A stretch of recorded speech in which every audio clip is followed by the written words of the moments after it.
नमस्कार, हरियाणा न्यूज में स्वागत है आपका। मैं हूं आपके साथ केशव कुमार और आप देख रहे हैं हमारा खास कार्यक्रम हरियाणा डायरी। इस कार्यक्रम का एक ही उद्देश्य है कि आप तक हरियाणा के हर उस विकास परियोजना की जानकारी पहुंचाई जाए जो मुख्यमंत्री मनोहर लाल के नेतृत्व में लगातार बनाई जा रही है। तो आइए शुरुआत करते हैं अपने इस खास कार्यक्रम हरियाणा डायरी की।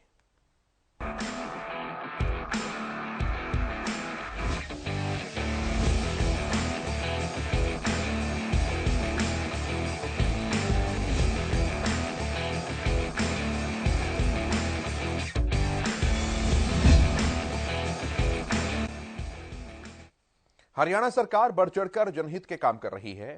साथ ही सीएम विंडो पर जो शिकायतें आती हैं उनका भी प्राथमिकता के साथ निदान किया जा रहा है। समय समय पर सीएम मनोहर लाल अधिकारियों के साथ बैठक कर एक एक अपडेट भी लेते रहते हैं ताकि समस्याओं का निपटान किया जा सके। आपको बताएं कि हर 3 महीने में मुख्यमंत्री खुद सीएम विंडो की समीक्षा बैठक की अध्यक्षता करेंगे। सीएम विंडो की शिकायतों को पूरी जानकारी के लिए विभागीय अधिकारियों के लिए एक मोबाइल ऐप बनाया जाएगा जिसमें संबंधित अधिकारी को शिकायतों के बारे में जानकारी मिलेगी। भ्रष्टाचार के मामलों में शिकायतों का संबंधित वरिष्ठ अधिकारी प्राथमिकता के आधार पर निपटान करेंगे। जिस किसी अपराधी के खिलाफ शिकायत मिली है, जिस किसी अधिकारी के खिलाफ शिकायत मिलती है तो उसे वरिष्ठ अधिकारी ही मामले की जांच करेंगे। रिपोर्ट आप देखिए।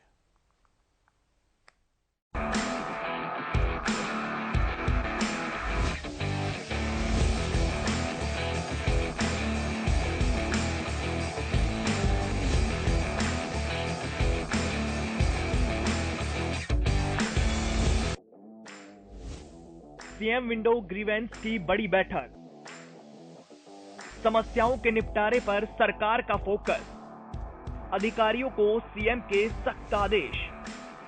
हरियाणा सरकार लगातार जनता के हित में कार्य तो करती ही है, साथ ही साथ उनकी समस्याओं पर भी पूरी तरह से फोकस कर समाधान किया जाता है। सीएम विंडो पर आने वाली शिकायतों पर मनोहर सरकार की तरफ से तत्परता के साथ एक्शन लिया जाता है और संबंधित शिकायत पर आमजन को न्याय दिलाया जाता है। लेकिन इसके बावजूद भी सीएम मनोहर लाल खुद लोगों की शिकायतों पर नजर रखते हैं, क्योंकि वो समय समय पर अधिकारियों के साथ बैठक करते रहते हैं और एक एक अपडेट लेते रहते हैं। चंडीगढ़ में सीएम विंडो ग्रीवेंस की बैठक हुई जिसमें सीएम मनोहर लाल खुद मौजूद रहे। इस मीटिंग में विभागीय अधिकारी भी थे जिसमें आमजन से जुड़े कई मसलों पर चर्चा की गई। इतना ही नहीं, इस मीटिंग में खास फोकस इस बात पर किया गया कि आमजन की शिकायतों का जल्द से जल्द कैसे निपटारा किया जाए। सीएम मनोहर लाल ने अधिकारियों को निर्देश दिए कि लोगों को किसी भी तरह की समस्या नहीं आनी चाहिए। अगर कोई शिकायत आती है तो जल्द से जल्द उसका समाधान होना चाहिए। आमजन की शिकायतों पर सरकार की नजर, अधिकारियों को जल्द समाधान के निर्देश। एक तरफ जहां काफी देर तक चंडीगढ़ में सीएम मनोहर लाल ने अधिकारियों के साथ बैठक की और जरूरी दिशा निर्देश भी दिए, तो वहीं बैठक के बाद सीएम के ओएसडी और सीएम विंडो के प्रमुख भूपेश्वर दयाल ने विस्तार से मीटिंग की जानकारी दी। उन्होंने कहा कि ये रूटीन की बैठक है। सीएम विंडो के वर्किंग को लेकर इस मीटिंग का आयोजन हुआ, जिसमें मुख्य मसला ये रहा कि ग्राम पंचायतों की समस्या, उनके खर्चे, सभी मामलों की जांच जिला स्तर पर ही होनी चाहिए। मुख्य रूप से जो छोटी सरकार है, चाहे ग्राम पंचायत हो या लोकल बॉडीज हो, जिस तरह से विकेंद्रीकरण किया है, उसके बाद उनकी शिकायतों का निपटारा अब डिस्ट्रिक्ट लेवल पर ही किया जाए। आज की जो बैठक है, एक रूटीन की बैठक सीएम विंडो की वर्किंग को लेकर माननीय मुख्यमंत्री ने दी थी। आज की बैठक का मुख्य जो केंद्र बिंदु रहा वह यह रहा कि मुख्यमंत्री जी के आदेश हैं कि जो छोटी सरकार है, जैसे कि पंचायतें हैं या कहीं एमसीज हैं, उनकी वर्किंग और उनकी स्क्रूटनी किस तरह से डिसेंट्रलाइज हो, उनके किए गए खर्चे और उनकी आने वाली शिकायतें, उनकी जांच भी जिले लेवल पे या उन्हीं के लेवल पे होनी चाहिए और सरकार की मिनिमम इंटरफेरेंस लोकल बॉडीज में किस तरह से इंश्योर हो, इस बात को लेकर आज मीटिंग थी। इतना ही नहीं, उन्होंने कहा कि विकेंद्रीकरण का प्रावधान बहुत पुराना था, लेकिन इसे कभी लागू नहीं किया गया। उन्होंने बताया कि पंचायतों के हकों को बढ़ाने के लिए सरकार ने काफी काम किए हैं। उन्होंने ये भी बताया कि जम्मू में हुई कॉन्फ्रेंस में केंद्रीय गृह मंत्री अमित शाह ने कहा था कि पंचायतों के हकों को बढ़ाने के लिए ही सरकार को कार्य करना है। इसी पर बैठक में काफी देर तक अधिकारियों के साथ मंथन भी हुआ है, जिसके लिए एक खाका भी तैयार किया गया है। यानी पंचायतों के लिए क्या क्या बेहतर किया जा सकता है, उस पर सरकार की न सिर्फ नजर है बल्कि उसके लिए अलग अलग तरह की योजनाएं भी बनाई गई हैं, जिससे आगामी समय में छोटी सरकार को काफी लाभ भी मिलेगा। देखिए, डिसेंट्रलाइजेशन का प्रावधान बहुत पुराना था, जिसको कभी कोई लागू बहुत अच्छे से नहीं कर पाया। पीछे जम्मू में जब कॉन्फ्रेंस हुई थी तो इसमें अपने केंद्रीय मंत्री श्री अमित शाह जी ने कहा भी किस तरह से पंचायतों के हकों को बढ़ाने पर सरकार ने काम करना है, और उसी के अनुरूप आज ये बैठक हुई है जिसमें पंचायतों के और एमसीज के ऊपर डिसेंट्रलाइजेशन का एक खाका तैयार किया है। सीएम विंडो पर 10 लाख से ज्यादा शिकायतों का समाधान, आमजन की पेंडिंग शिकायतों पर विस्तार से विचार विमर्श, पेंडिंग शिकायतों के जल्द निपटारे के आदेश। सीएम विंडो पर एक नहीं, दो नहीं, अब तक 10,58,000 के करीब शिकायतें आ चुकी हैं, लेकिन बड़ी बात यह है कि 10,58,000 शिकायतों में से करीब 23,000 शिकायतें ही पेंडिंग हैं, जिन पर बैठक में चर्चा भी हुई है। यानी कि 10,33,000 शिकायतों का समाधान अब तक सरकार की तरफ से किया जा चुका है, और जो बची हुई हैं उनके भी जल्द निपटारे के निर्देश बैठक में दिए गए हैं। 10,58,000 के करीब हमारे पास शिकायतें आज तक आई हैं, और जिनमें से आज की डेट में हमारी जो पेंडिंग शिकायतें हैं वो करीबन 23,000 के करीब हमारी पेंडिंग शिकायतें हैं। 23,000 में हमारी कार्रवाई चल रही है, और शिकायतें मिक्स हैं जी, छोटी मोटी सर्विसेज की शिकायतों को लेकर, और इसके अलावा करप्शन की शिकायतें, बड़े मुद्दे, हर किस्म की शिकायतें आती हैं। अब हर 3 महीने में होगी सीएम विंडो ग्रीवेंस की बैठक। सीएम विंडो की शिकायतों पर मुख्यमंत्री की पैनी नजर। कोरोना काल की वजह से सीएम विंडो ग्रीवेंस की बैठक नहीं हो पाई थी। लंबे समय बाद वीरवार को यह बैठक हुई, लेकिन खास बात यह है कि लोगों की भलाई के लिए मीटिंग में सीएम ने एक फैसला भी लिया है। वो ये कि अब हर 3 महीने में सीएम विंडो ग्रीवेंस की बैठक हुआ करेगी, ताकि शिकायतों का न सिर्फ जल्द सॉल्यूशन किया जा सके, बल्कि ये फैसला भी इसलिए लिया गया है ताकि अधिकारियों से समय समय पर सीएम मनोहर लाल अपडेट ले सकें और उनकी नजर में ये रहे कि लोगों की शिकायतों पर सुनवाई हो रही है या नहीं हो रही। इससे टाइम ड्यूरेशन का जो गैप है वो बीच में काफ़ी पड़ गया कोविड के चलते, और अब ये जो बैठक है ये रेगुलरली हर तीसरे महीने होगी, ऐसे आदेश मुख्यमंत्री जी ने दिए। सुझाव मांगे गए हैं डिपार्टमेंट से, हमारे जो एमिनेंट सिटीजन्स हैं उनकी वर्किंग को लेकर, और किस तरीके से शिकायतों की संख्या घटाई जा सके, उनकी रिड्रेसल की स्पीड और क्वालिटी बेटर हो, इस पर सुझाव मांगे गए हैं। सकारात्मक रूप से आज बैठक थी, कोई कार्रवाई वाला विषय आज नहीं था, और मूल रूप से ये बैठक आज बहुत लंबे टाइम के बाद पहली हो रही है, लेकिन अब लगातार होंगी, और जो HODs हैं, जो डायरेक्टर्स हैं डिपार्टमेंट के, वो अपनी बैठकें हर 15 दिन बाद, और असिस्टेंट चीफ सेक्रेटरीज हर महीने, और चीफ सेक्रेटरी साहब एक रैंडम बैठक लगातार इनकी करते रहेंगे, ऐसा आज तय हुआ। सीएम विंडो ग्रीवेंस की बैठक में इस बात पर भी चर्चा हुई कि एमिनेंट सिटीजन की भागीदारी को किस तरह से सीएम विंडो में बढ़ाया जा सके। दरअसल सीएम विंडो ग्रीवेंस की ये कोई पहली मीटिंग नहीं थी।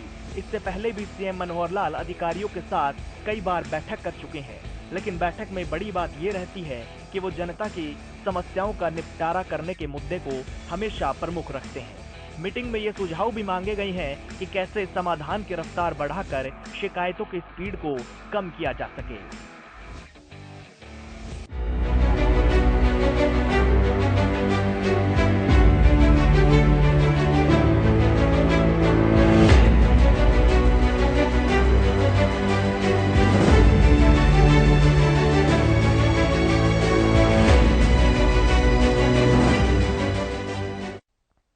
मुख्यमंत्री मनोहर लाल की अध्यक्षता में हरियाणा राज्य सूखा राहत और बाढ़ नियंत्रण बोर्ड की बैठक हुई।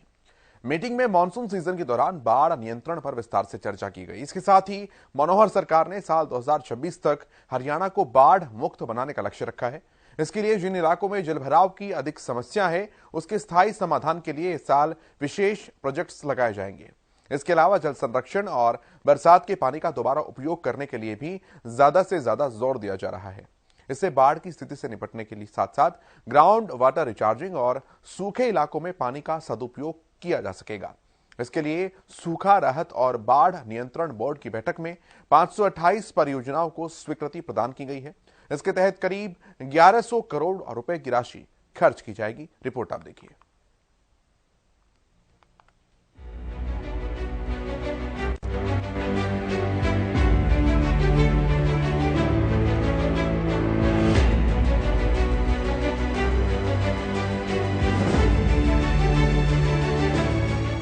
हरियाणा के सीएम मनोहर लाल की अगुवाई में सरकार राज्य में किसी भी नागरिक को किसी भी प्रकार की कोई परेशानी ना हो, इसके लिए प्रयासरत है। इसी कड़ी में हर साल की तरह इस साल भी हरियाणा राज्य सूखा राहत और बाढ़ नियंत्रण बोर्ड की बैठक हुई। बैठक की अध्यक्षता सीएम ने की। बैठक में कई अहम फैसलों पर मुहर लगाई गई। इसके साथ ही हरियाणा में बाढ़ से जलभराव से कैसे निपटा जाए, इस पर भी विस्तृत चर्चा की गई। बरसात के पानी को दोबारा उपयोग में लाने के लिए ज्यादा योजनाओं के क्रियान्वयन पर भी जोर दिया गया। इससे बाढ़ की स्थिति से निपटने के साथ साथ भूजल रिचार्जिंग और सूखे इलाकों में इस पानी का सदुपयोग किया जा सकेगा। बैठक के बाद सीएम मनोहर लाल पत्रकारों से मुखातिब हुए। इस दौरान कहा कि हर साल फ्लड कंट्रोल बोर्ड की बैठक करते हैं। पहले कभी साल में एक बैठक हुआ करती थी, हमने आने के बाद इस क्रम को बढ़ाया है। अब साल में 2 बैठक होती है। आगे सीएम ने कहा कि हमारा राज्य कृषि प्रधान राज्य है। हमारे किसानों को खेती करने में कोई परेशानी ना हो, इसको लेकर योजनाएं बनाई जाती हैं। मई में हम उनका मूल्यांकन करते हैं। आज की बैठक में 528 प्रोजेक्ट्स के लिए 1100 करोड़ रुपए की डिमांड की गई। फाइनेंस डिपार्टमेंट के फाइनल करने के बाद विचार किया जाएगा। उन्होंने कहा कि पिछली बार से ये बजट डबल है। पिछली बार करीब 550 करोड़ का बजट था, इस बार 1100 करोड़ रुपए का बजट है। सीएम ने कहा कि आबादी और कृषि क्षेत्र में जल निकासी की व्यवस्थाओं पर ज्यादा जोर दिया है। साथ ही जलभराव वाले 10 जिलों पर ज्यादा फोकस किया गया, जिनमें झज्जर, रोहतक, सोनीपत, जींद, हिसार, फतेहाबाद, सिरसा, भिवानी, कैथल और पलवल जिला शामिल हैं। फ्लड कंट्रोल बोर्ड की मीटिंग करते हैं। पहले कभी वर्ष में 1 मीटिंग हुआ करती थी। हमने आने के बाद इस क्रम को बढ़ाया है। वर्ष में अब 2 मीटिंग्स ही होती हैं। एक मीटिंग हम जनवरी के महीने में करते हैं, दूसरी मई के महीने में करते हैं, और वर्ष भर का पूरा एजेंडा, ताकि आने वाले समय में वर्षा के द्वारा होने वाला नुकसान उसको कैसे कम किया जाए, पानी जो है उसकी निकासी कैसे ज़्यादा हो, जहाँ भी पिछले वर्षों में जो स्थितियाँ बनती हैं उसको आगे हम कैसे कंट्रोल करें। हमारे यहाँ कृषि प्रधान ये प्रदेश है, तो किसानों को अपनी जो बोने लायक ज़मीन है उसमें उनको कहीं नुकसान ना हो, इस प्रकार की योजनाएं हर वर्ष बनाई जाती हैं। और मई में हम उसका फिर से मूल्यांकन करते हैं कि जो शॉर्ट टर्म प्रोजेक्ट्स हैं वो सब उस समय तक कंप्लीट हो जाने चाहिए। मिड टर्म और लॉन्ग टर्म वो सभी प्रारंभ हो जाने चाहिए, और उसमें बजट की भी जितनी आवश्यकता होती है वो हम जनवरी के इस महीने में जो बैठक होती है उसके अंदर पूरा विचार करके उनको बजट सैंक्शन एक प्रकार से करने के लिए कहा जाता है। फाइनली जब बजट सेशन होता है उसमें अप्रूव किया जाता है। तो आज की जो बैठक हुई उसके अंदर लगभग 528 जो प्रोजेक्ट्स हैं, लगभग 1100 करोड़ रुपए का जो बजट है वो एक प्रकार से डिमांड की गई है, और वो फाइनेंस डिपार्टमेंट उसके ऊपर विचार करने के बाद और इसको हम फाइनल करेंगे। पिछली बार से ये बजट डबल है। पिछली बार लगभग 550 करोड़ का बजट था, इस बार ये 1100 करोड़ का है। इसमें 100 करोड़ रुपए का पब्लिक हेल्थ को भी एक्स्ट्रा जो बजट उन्होंने डिमांड की है वो भी इसमें जोड़ा गया है। और इस बार हमने जहाँ प्रोजेक्ट्स में जो आबादी में पानी भरता था, जहाँ कृषि क्षेत्र में पानी भरता है, उसको निकालने के लिए ड्रेन आउट करने की जो व्यवस्थाएं होती हैं, ज़्यादा जोर दिया है कि उसका पानी का रिचार्ज करने के प्रोजेक्ट्स ज़्यादा लगाए जाए, ताकि हमारा वाटर लेवल जो नीचे चला गया उसको कैसे हम ऊपर उठा सकें। और जो पानी इस प्रकार का इरिगेशन के लिए इकट्ठा किया जा सकता है उसको पॉन्ड्स के नाते से, तालाब के नाते से 50-50 एकड़ के जहाँ यानी पानी लगातार खड़ा रहता है, उस किसानों को हम आह्वान करेंगे कि वो ज़मीन अगर वो ठीक रेट पर हमको देते हैं तो वहाँ एक परमानेंट लेक टाइप भी हम कुछ लेक्स का प्रोविज़न ये कर सकते हैं, और उसका भी अगर वो ऑफर आती है तो अगली जो बजट मीटिंग होगी उसमें उस पर विचार करेंगे। 2026 तक हरियाणा जो है कैसे हम उसको बाढ़ मुक्त कर सकते हैं। हालांकि बाढ़ अभी भी नहीं आती उतनी ज़्यादा, लेकिन वाटर का जो इकट्ठा होता है कुलेशा कई दिन तक खड़ा रहता है, वो पानी निकालने की कोशिश के बावजूद भी कई जगह तो 15 दिन, 20 दिन, 25 दिन, 28 दिन तक भी वो पानी खड़ा रहता है, और कई बार एक फसल किसान की बोई भी नहीं जाती है, ऐसा भी सारे विषय जो ध्यान में किए हैं वो सब एक प्रकार से उस सारी स्थिति से मुक्त होने के लिए 2026 तक हम ये सारे काम करके और पूरी जमीन को उपयोगी हम बना सकेंगे। जल भराव के जो पानी है, जो एरिया है, उसमें जैसे मैंने बताया रिचार्ज बोरवेल्स, इसको बनाने के लिए एक स्कीम हम जल्दी लेकर के आएंगे। बोरवेल चाहते हैं उनको बोरवेल हम लगा करके दे सकें अथवा फाइनेंशियल हेल्प उनकी करें। अभी तक 20,000 जगह से डिमांड आई हुई है कि जहां रिचार्ज बोरवेल, चूस वेल जिसको कहते हैं वो गाँव में, तो ऐसे वेल्स को लगा करके और पानी को जो है उसका प्रबंधन ये सब किया जाए। जल भराव वाले जो जिले हैं, मुख्य रूप से जो मध्य हरियाणा है, इनके 10 जिले इस पर विशेष फोकस करेंगे, जिसमें झज्जर, रोहतक, सोनीपत, जींद, हिसार, फतेहाबाद, सिरसा, भिवानी और कैथल और पलवल। ये जिले ऐसे हैं जहां कहीं तो 15,000 से भी ऊपर एकड़ जमीन का जल भराव के कारण से कई दिन तक खड़ा रहा, कहीं 8 से 10,000 एकड़ भी है, 6,000 एकड़। तो पलवल जिला भी ऐसा है कि वहाँ भी पानी के कारण से और वो जमीन पर कई दिन तक पानी खड़ा रहता है। तो इन 10 जिलों पर विशेष जो है फोकस ये किया गया है। जहाँ तक जल संरक्षण और पानी के दोबारा उपयोग का जो विषय है, इन प्रोजेक्ट्स को विशेष ध्यान दिया गया है। पिछले बार के इस योजना में 7 प्रोजेक्ट्स थे, इस बार उन प्रोजेक्ट्स की संख्या 63 है और बजट भी पिछली बार 35 करोड़ रुपया रखा था, इस बार इस पर 167 करोड़ रुपया लागत आने की संभावना है। तो ऐसा विशेष फोकस एक प्रकार से जल संरक्षण और पानी का रीयूज, पुनः उसका उपयोग करने के लिए मैंने रखा है।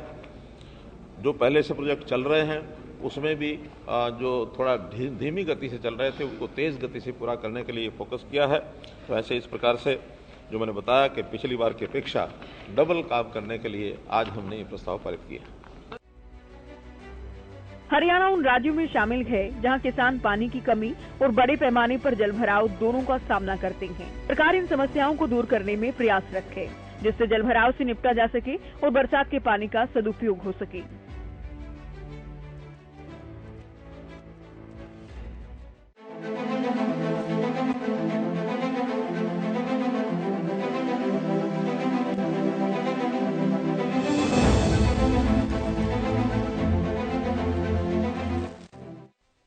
हरियाणा विद्यालय शिक्षा बोर्ड के हरियाणा अध्यापक पात्रता परीक्षा देने वाले परीक्षार्थियों की आईरिस बायोमेट्रिक वेरिफिकेशन प्रक्रिया पूरी करवाने का एक और अंतिम अवसर दिया गया है। इसके बाद एचटेट परीक्षार्थी 30 और 31 जनवरी तक अपनी वेरिफिकेशन प्रोसेस को पूरा करवा सकते हैं, जिसके बाद ही उनका एचटेट परिणाम क्लियर हो पाएगा। रिपोर्ट आप देखिए।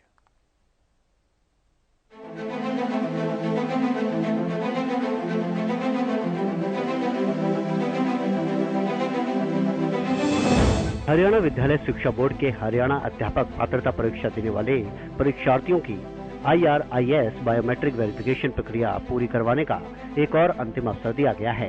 इसके बाद एचटेट परीक्षार्थी 30 और 31 जनवरी तक अपनी वेरिफिकेशन प्रक्रिया पूर्ण करवा सकते हैं। वेरिफिकेशन प्रक्रिया पूर्ण होने के बाद ही उनका एचटेट परिणाम क्लियर हो पाएगा। इसके अलावा हरियाणा विद्यालय शिक्षा बोर्ड ने कक्षा 9वीं और 11वीं की परीक्षाएं 23 फरवरी से करवाने का निर्णय लिया है। हरियाणा विद्यालय शिक्षा बोर्ड जो 9th की परीक्षाएं हैं वो 23 फरवरी से लेकर 14 मार्च तक करवाएगा और जो 11वीं की है वो 23 फरवरी से लेकर 22 मार्च तक रहेंगी और इनका समय सुबह 8:30 से लेकर 11:30 बजे तक रहेगा आप अपने विद्यालय में। उसके सर जो परीक्षार्थी हैं उनको तैयारियों को लेकर के क्या कहेंगे? क्या ये वहीं पे एग्जाम स्कूल स्तर पे रहेंगे, परीक्षाएं वहीं पे उनके पेपर चेक होंगे, वो कैसे चलेगा? देखिए 9वीं और 11वीं एक तरह से ये देखा जाए तो होम एग्जामिनेशन ही है। वो क्वेश्चन पेपर्स बोर्ड की तरफ जाते हैं, वहाँ पर शिक्षकों को ही वो चेक करने होते हैं और रिजल्ट भी अपने स्तर पर ही निकालना होता है। पेपर बोर्ड तैयार करता है? जी, पेपर सिर्फ बोर्ड तैयार करता है, तो एक तरह से होम एग्जामिनेशन है। हरियाणा विद्यालय शिक्षा बोर्ड के चेयरमैन डॉक्टर VP यादव ने बताया कि शिक्षा विभाग की ओर से हरियाणा अध्यापक पात्रता परीक्षा का आयोजन 3 और 4 दिसंबर 2022 को किया गया था। इस परीक्षा का परिणाम घोषणा से पूर्व और उपरांत अभ्यर्थियों की IRIS बायोमेट्रिक वेरिफिकेशन प्रक्रिया पूर्ण करवाई गई थी, लेकिन इसके बावजूद भी 587 परीक्षार्थियों की ओर से अभी भी इस प्रक्रिया को पूर्ण नहीं किया गया, जिस कारण उनका परिणाम लंबित है। उन्होंने बताया कि जिन परीक्षार्थियों की ओर से IRIS बायोमेट्रिक वेरिफिकेशन प्रक्रिया पूर्ण नहीं करवाई गई, वो 30 और 31 जनवरी को सुबह 9 बजे से शाम 5 बजे तक हरियाणा विद्यालय शिक्षा बोर्ड के अध्यापक भवन में उपस्थित होकर अपनी बायोमेट्रिक वेरिफिकेशन प्रक्रिया पूर्ण कर सकते हैं, जिसके बाद उनका एस्टेट का परिणाम क्लियर हो जाएगा।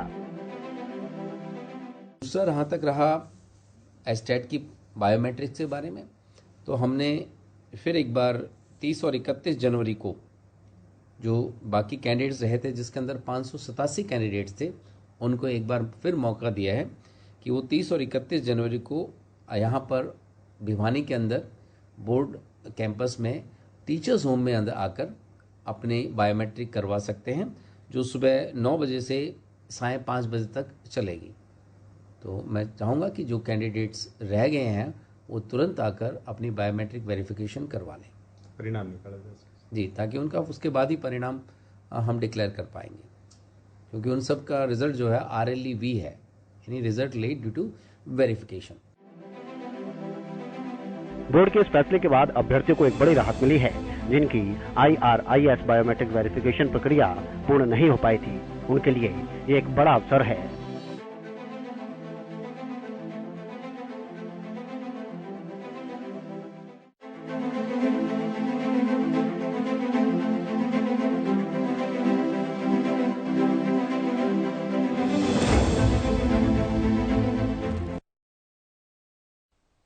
हरियाणा की मनोहर सरकार ने सुशासन की तरफ बड़ी तेजी के साथ कदम बढ़ाए हैं, जिससे लोगों को किसी भी समस्या का सामना न करना पड़े।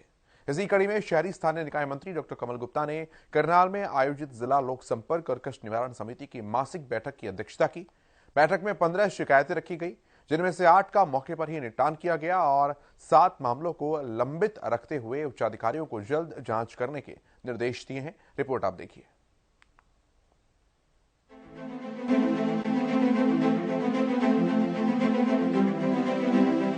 हरियाणा सरकार लगातार जनता के हित में कार्य तो करती ही है, इसके साथ ही उनकी समस्याओं का भी पूरी तरह से फोकस कर समाधान किया जाता है। हरियाणा के शहरी स्थानीय निकाय मंत्री डॉक्टर कमल गुप्ता ने करनाल के पंचायत भवन में जिला लोक संपर्क और कष्ट निवारण समिति की बैठक की, जिसमें मंत्री ने लोगों की शिकायतों को सुना। आपको बता दें कि बैठक के एजेंडे में 15 शिकायतों को रखा गया, जिसमें 10 शिकायतें नई थी, जबकि 5 शिकायतें पिछले महीने की थी। 15 में से 8 शिकायतों का निपटारा मौके पर ही कर दिया गया, जबकि अन्य 7 को पेंडिंग में रखा गया। इनमें से 3 शिकायतकर्ता मौके पर नहीं पहुंचे थे। पेंडिंग रखे मामलों में मंत्री ने जांच के आदेश दिए और अलग अलग मामले पर अलग अलग कमेटी गठित की। एजेंडे में शामिल शिकायतों के बाद मंत्री ने कमेटी के सदस्यों की भी शिकायतें सुनी। इसके बाद एक एक कर सभी सदस्यों को बुलाया गया। सदस्यों ने सफाई व्यवस्था से लेकर आमजन से जुड़े गंभीर मुद्दे उठाए। देखिए, ये CM city, Karnal city, smart city, सबसे पहले तो ये मेरी दूसरी ग्रीवेंस कमेटी की मीटिंग है और आज नए साल पर मैं आप सभी भाइयों को भी हार्दिक शुभकामनाएं देता हूं और आपका इस नए साल में अभिनंदन करता हूं। आज की इस ग्रीवेंस कमेटी की मीटिंग में 5 पुरानी और 10 नई, ऐसी 15 कंप्लेंट्स थी, जिसमें से 7 को पेंडिंग रखा और 8 को हमने ड्रॉप कर दिया, मीन्स वो सॉल्व हो गई। तो अलग अलग तरह की थी, कुछ पुलिस से, कुछ बिजली से, कुछ पंचायत से, कुछ BDPO से, तो इस तरह से अलग अलग कंप्लेंट्स थी, कुछ आपसी झगड़े थे। तो उन सबको यथासंभव सही तरीके से पंचायती आम सहमति बनाकर फैसला लेना, ये हमारी प्राथमिकता है। और उसके लिए हमने जो ऑनरेबल ग्रीवेंस कमेटी के मेंबर्स थे, उनको भी बीच में जोड़ा, ताकि जो शिकायत करता है उसको ये लगे कि केवल अधिकारी फैसला नहीं करते, जनता के प्रतिनिधि, जनता के द्वारा जो लोग यहाँ बैठे हैं वो भी सम्मिलित होकर जब फैसले में हिस्सेदार बनते हैं तो शिकायतकर्ता को एक कॉन्फिडेंस डेवलप होता है और उसको ये लगता है कि उसका फैसला सही है। मनोहर सरकार बढ़ चढ़कर जनहित के कार्य कर रही है। इसके साथ ही जनता की क्या क्या समस्याएं हैं, इनको जानने के लिए हरियाणा सरकार के मंत्री और खुद मुख्यमंत्री लोगों के बीच जाते हैं और लोगों की समस्याएं सुनते हैं। मौके पर ही उन समस्याओं का निपटारा किया जाता है। साथ ही संबंधित अधिकारियों को समस्याओं के समाधान को लेकर दिशा निर्देश भी दिए जाते हैं।